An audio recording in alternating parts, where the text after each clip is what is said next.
Bonjour et bienvenue à notre programme de sciences physiques. Dans cette capsule, nous allons parler des hydrocarbures insaturés. Dans une situation de doute sur l'identité d'un composé chimique, le test est un moyen de se rassurer que le composé est réellement ce qu'il est censé être. Mujinga est sur le point d'acheter un composé chimique qui est censé être de l'hexène, un alcène. Cependant, elle doute sur la nature de ces composés. Même si elle n'a pas tous les moyens pour se rassurer à 100% de la nature de ces composés, elle dispose quand même d'une solution de dibrome qu'elle peut utiliser en réaction avec le composé pour avoir une idée sur sa structure. Pour cela, elle doit connaître la réactivité des alcènes, qui sont des hydrocarbures insaturés. Dans cette capsule, nous allons voir les structures, les propriétés physiques et la réactivité des hydrocarbures insaturés. Dans la capsule précédente, nous avions défini les hydrocarbures comme étant des composés organiques constitués uniquement du carbone et de l'hydrogène. Leur formule générale est donc CnHm. Nous avions particulièrement parlé des hydrocarbures saturés, que nous avions définis comme étant des hydrocarbures dont la chaîne carbonée est constituée uniquement des liaisons carbone-carbone simples. Alors, si les hydrocarbures saturés ne comportent que des liaisons carbone-carbone simples, il existe une autre catégorie d'hydrocarbures qui, eux, comportent une ou plusieurs liaisons carbone-carbone multiples, qui peuvent être doubles ou triples. Ce sont les hydrocarbures insaturés. Les hydrocarbures insaturés acycliques linéaires comportant une double liaison sont appelés alcènes. Les hydrocarbures insaturés acycliques linéaires comportant une triple liaison sont appelés alcynes. La formule générale des alcènes est CnH2n. L'éthylène est le plus simple des alcènes. À cause des doubles liaisons, la structure tétrahydrique du carbone est modifiée et devient trigonale. Les liaisons sont maintenant dans un plan. D'accord? La double liaison empêche toute rotation autour d'elle. On aura donc une distinction entre deux isomères, suivant que les ramifications soient du même côté de la liaison, l'isomère Z, ou au contraire de chaque côté, c'est l'isomère E. D'accord? Alors, la formule générale des alcynes est CnH2n-2. L'acétylène est le plus simple des alcynes. Et parlons de la nomenclature des hydrocarbures insaturés. Et commençons par les alcènes. À part l'éthylène, le nom systématique d'un alcène est formé en remplaçant la terminaison -ane de l'alcane correspondant par -N.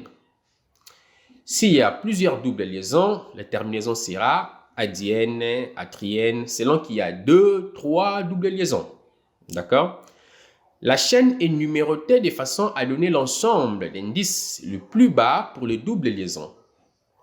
Et l'emplacement des doubles liaisons est indiqué en faisant précéder la terminaison N, diène ou triène de l'ensemble des indices des premiers atomes de carbone de doubles liaisons séparés par des virgules et l'ensemble étant mis en tiré. Par exemple, les composés suivants sont nommés butDN, d'accord, hexa 1,4-diène, d'accord, et nona 1,4,6-triène.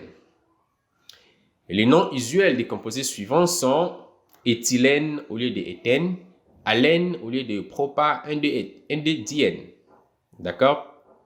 Alors, les alcynes maintenant. À part l'acétylène, le nom systématique d'un alcyne est formé en remplaçant la terminaison -ane de l'alcane correspondant par -ine. D'accord? S'il y a plusieurs triples liaisons, la terminaison sera adéine, atriine, selon qu'il y a 2, 3 triples liaisons. Et la chaîne est numérotée de façon à donner l'ensemble d'indices le plus bas pour les triples liaisons. L'emplacement des triples liaisons est indiqué en faisant précéder la terminaison -ine, diine, triine de l'ensemble des indices des premiers atomes de carbone des triples liaisons, séparés par des virgules, l'ensemble étant mis entre tirés. D'accord? Et à titre d'exemple, les alcynes suivants sont nommés pentadéine, heptadécatrédiine, d'accord? Et on peut avoir d'autres. Alors, quelques propriétés physiques des alcènes et des alcynes. Commençons par les alcènes. Dans les conditions ambiantes de pression et de température, les alcènes sont gazeux jusqu'à N égale à 4, c'est-à-dire au butène, puis liquide et enfin solide à partir de N égale à 16. D'accord? Les températures de fusion et d'ébullition des alcènes linéaires augmentent lorsque le nombre d'atomes de carbone croît. Et un alcène a une température d'ébullition plus basse que l'alcane correspondant. D'accord? Alors, les alcènes ne sont pas solubles dans les solvants aqueux ou polaires. Les isomères, eux, sont plus stables que les isomères Z. D'accord? Alors, les alcynes maintenant, on doit savoir que dans les conditions ambiantes, de pression et de température, l'acétylène, le propine et le butine 1 sont des gaz. Les autres termes sont liquides puis solides à partir de N égale à 15. D'accord? Les températures d'ébullition des alcynes sont plus élevées que celles des alcanes correspondants. D'accord? Et les alcynes sont immiscibles avec l'eau. Parlons maintenant de la réactivité. Et commençons par les additions. À la différence des alcanes, les hydrocarbures insaturés possèdent un véritable site réactif. C'est la double liaison pour les alcènes et la triple liaison pour les alcynes. D'accord? Les réactions d'addition sont donc favorisées ici. La liaison pi ayant une faible énergie en comparaison avec la liaison sigma. D'accord? Alors, le principe de base ici, c'est qu'on casse la liaison multiple pour y insérer de nouveaux constituants. OK? La réaction d'addition peut être une hydrogénation, une halogénation ou une hydratation. Parlons d'abord des additions sous les alcènes.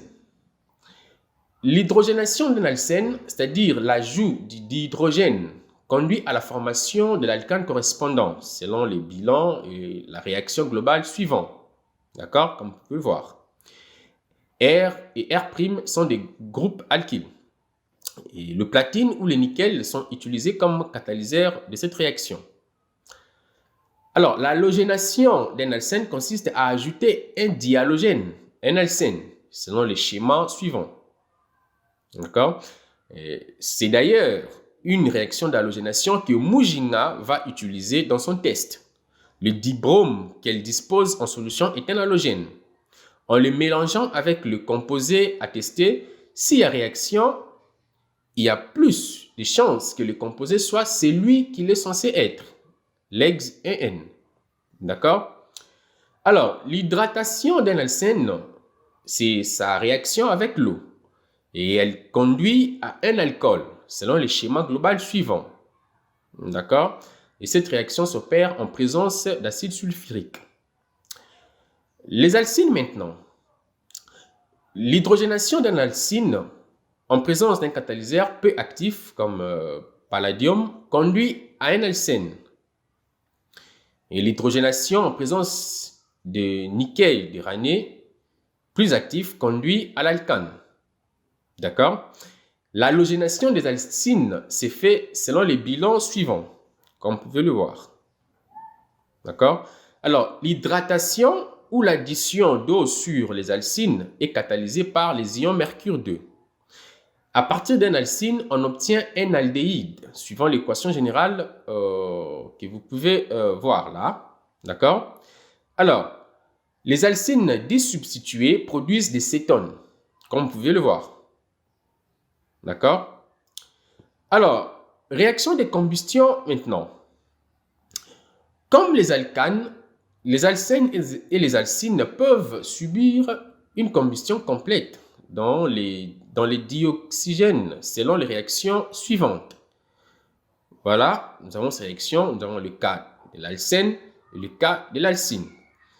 Et souvenez-vous que la combustion est une réaction exothermique, ça veut dire qu'elle dégage de la chaleur. Et c'est cette chaleur d'ailleurs qui est souvent exploitée lorsqu'on utilise les hydrocarbures comme source d'énergie. D'accord? Voilà, c'est tout pour cette leçon sur les hydrocarbures insaturés. Au revoir et à très bientôt pour la suite de notre programme.